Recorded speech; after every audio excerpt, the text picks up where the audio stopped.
Hello and welcome back to Lois and Morgana Davidson Art. It's Lois here, and today I'm going to be showing you how I painted this loose, beginner-friendly winter moonlight scene. But first, a quick plug for my book, Landscapes in Watercolour, Techniques and Tutorials for the Complete Beginner. There are 10 in-depth step-by-step tutorials, 5 line and washes and 5 pure watercolour. So if you think you might be interested in that, then why not take a look? There's a couple of links in the description below. So I'm going to be using the wet in wet method for this painting. I've got my board at an angle of about 20 to 30 degrees. The paper is taped to my board with ordinary decorator's masking tape, and the board is at an angle of about 20 to 30 degrees, so gravity will help me to paint. This is Milford watercolour paper. It's cold pressed with a lovely textured surface, and I'm going to apply the paint in this slightly different way. So as you can see, I'm using the wet in wet method to paint this scene, painting a graduated sky wash with a limited palette, using indigo and Venetian red for the sky, and now using what we call the card swipe method, which is squeezing out fresh paint onto a flexible plastic card, swiping it across the page so that we get these lovely mountain textures. Now that I've got my mountain side set up, leaving plenty of white paper between the marks created by applying the fresh paint with the card, which was indigo, Payne's grey and sepia, I'm using a palette knife just to sort of etch in the start of a few trees here in the foreground.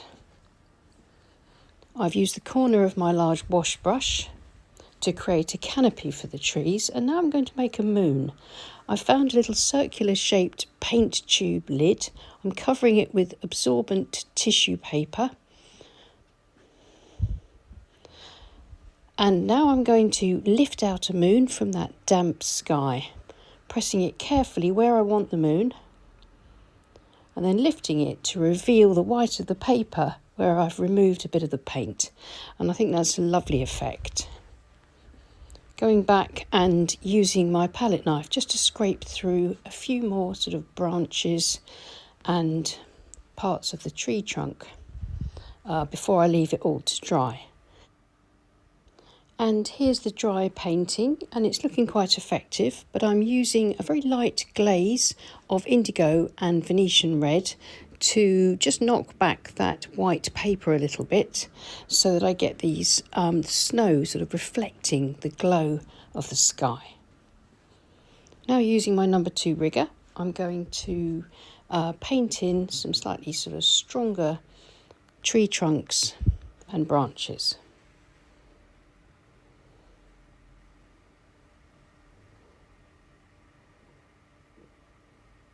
Just dotting and dashing to break up that edge a little bit of the canopy.